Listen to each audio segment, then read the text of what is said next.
ప్రకాశం జిల్లా చందలూరులోని జిల్లా పరిషత్ పాఠశాల ఆవరణలో ఏర్పాటు చేసిన నూతన భోజనశాలను మంత్రి గొట్టిపాటి రవికుమార్ ప్రారంభించారు. ఈ సందర్భంగా నేషనల్ స్థాయిలో యోగా పోటీల్లో పాల్గొంటున్న విద్యార్థుల్ని మంత్రి అభినందించారు. రాష్ట్రం సంక్షేమం, అభివృద్ధి రెండు కళ్లుగా కూటమి దూసుకెళ్తోందన్నారు. రాష్ట్రంలోని రెవెన్యూ సమస్యలు తొలగించేందుకు పాస్బుక్ విధానాన్ని తీసుకొచ్చామన్నారు. గత ప్రభుత్వ పాలకులు చేసిన తప్పిదాలకు కూటమి ప్రభుత్వం 18 నెలలు కష్టపడాల్సి వచ్చిందన్నారు.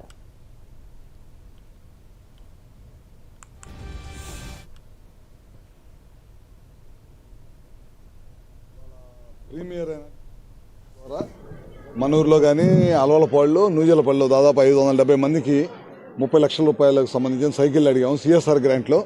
వాళ్ళందరూ కూడా ఇక్కడ ప్రభుత్వ పాఠశాలలో చదువుతున్న పిల్లలందరూ కూడా దాదాపు 2-3 కిలోమీటర్లు నడవాలని ఉద్దేశంతో వాళ్ళు చెప్పారు. పోయినసారి నేను వచ్చినప్పుడు పక్కన దూరం నుంచి నడవాలి, లేకపోతే ఊర్లో నుంచి నడిచి రావాలి, సగం టైం అంతా సగం ఎనర్జీ అంతా దానికి వేస్ట్ అయిపోతుందంటే మన కాన్స్టిట్యూన్స్ ఉన్న ప్రభుత్వ పాఠశాల 6 నుంచి 10 దాకా అందరికి కూడా సైకిల్ ఇవ్వాలి అనే ఉద్దేశంతో అందరికి ఇస్తున్నాం. చాలామంది దాతలు ముందుకు వచ్చి సహాయం చేశారు, అసిస్ట్ వాళ్ళు చేశారు, అదేవిధంగా ప్రీమియర్ వాళ్ళు చేశారు. ఇప్పుడు ఇందాక రోటరీ క్లబ్ వాళ్ళు కూడా ఇందులో జాయిన్ అయ్యారు ఇవాళ. ఇట్లా చాలామంది చేశారు. అదేవిధంగా పోయినసారి నేను పేరెంట్స్ టీచింగ్ మీటింగ్ వచ్చినప్పుడు ఇక్కడ పిల్లలందరూ బయట భోజనం చేస్తుంటే దుమ్ముపడుతుందని చెప్పారు. 35 లక్షలతో జిల్లా పరిషత్ స్కూల్లో జిల్లా పరిషత్ ఫండ్స్ తోటి 35 లక్షలతోటి ఇది కట్టించాం. ఈ స్కూల్ నుంచి ఊర్లోకి వెళ్ళడానికి చీకట్లు వెళ్తుంటే పిల్లలు ఆడపిల్లలందరూ ఉన్నారు, చీకట్లు వెళ్తుంటే లైటింగ్ వేయించాం, పవర్ స్తంభాలు వేసి లైటింగ్ వేయించాం కదా. పోయినసారి స్తంభాలు వేసి లైటింగ్ వేయించాము.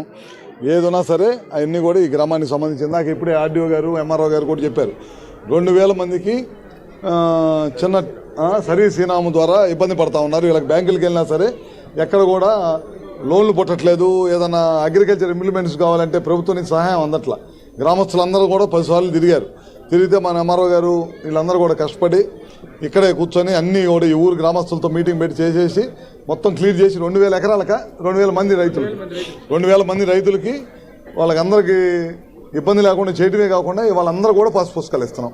ఇవాళ ప్రీమియర్ ఎనర్జీస్ అనే కంపెనీ ద్వారా మన ఊరిలో కానీ అలవలపాడులో నూజలపాడులో దాదాపు 570 మందికి 30 లక్షల రూపాయలకు సంబంధించిన సైకిల్ అడిగాము సిఎస్ఆర్ గ్రాంట్లో.